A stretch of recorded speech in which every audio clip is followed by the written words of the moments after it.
OMVC Culinary Arts with Chef Brady Edwards. The ingredients for the chocolate creme brulee are chocolate for 8 ounces finely chopped, heavy cream for 2 cups, Cremo for 2 cups, egg yolks for 8, and sugar for 1/3 a cup. The next step in the process of making these brulees is to add the whipped cream and the Cremo to a sauce pot, and we're going to bring this mixture to a simmer on our stove.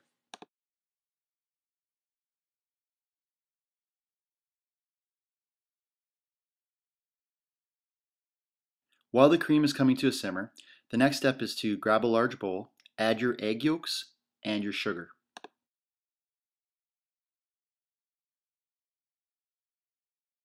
Now that the egg yolks and the sugar are in a bowl, you want to take a whisk and mix this mixture quite vigorously.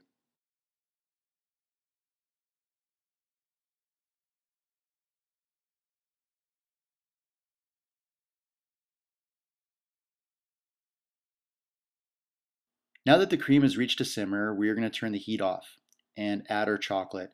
And one of the reasons we chopped that chocolate really fine was because we want the heat, the residual heat left in the cream, to melt the chocolate evenly and make a smooth, creamy texture.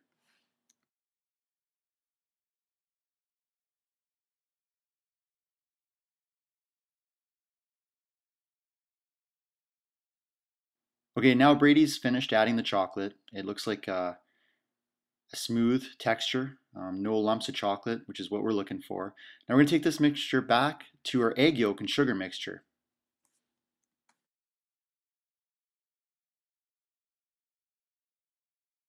This next step here is probably the most important step in making your custard. As you see, Chef Brady's adding the hot mixture of cream and chocolate slowly to his egg yolks. This process is called tempering, and what it does is it allows the eggs to absorb the heat at a gradual pace and absorb it and make a smooth custard. If he was just to add the cream mixture straight away really quickly, it would curdle the eggs and you'd be left with scrambled eggs.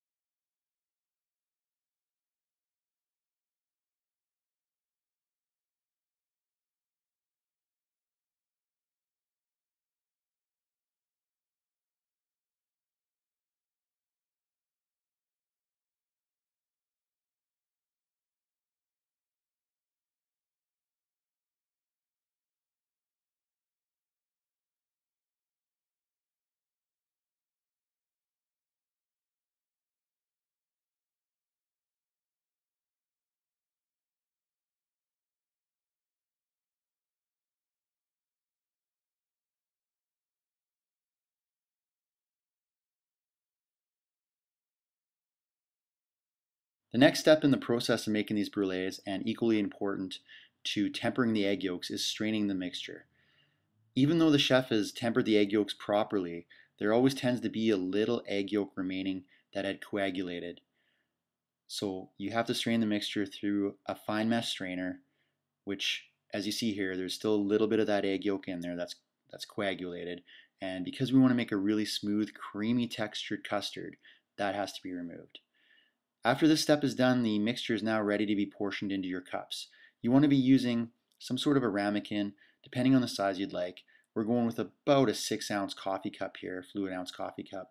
Again, it's important that whatever vessel you're using is going to be able to be baked. It's going in the oven, so make sure that the vessel is going to be oven friendly. And we're using a 4-ounce ladle here, and we're putting about 5.5 ounces of the custard into each one.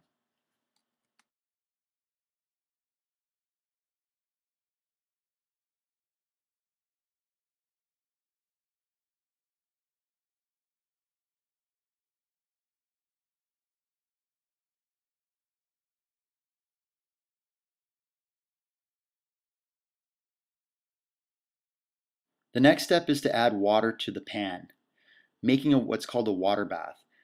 We need to add water to the pan because the custards are still very unstable because of the egg yolks. And if we were to just put them in the oven as is, most likely those eggs are going to curdle and you're going to be left again with scrambled eggs in a cup. So what the chef's doing here is using hot tap water. he's filling the pan up halfway up onto the cups. So he's adding the water directly into the pan, and the measure has to go halfway up the cups. Again, this is important because if you go any less than half, you're still exposing too much of the custard to the raw oven.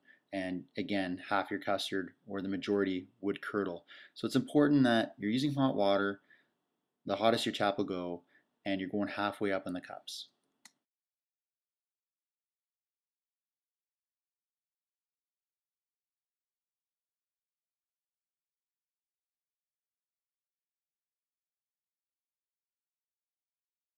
The final step in the production of the custard is to load it into the oven. We're looking for 300 degrees Fahrenheit, and it's roughly going to take 55 to 60 minutes. The custards are now done. They've been in the oven for about an hour.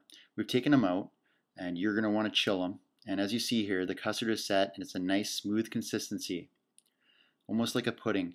And what we're going to do is we're going to refrigerate these custards and then top them with sugar and burn them to nice caramelization.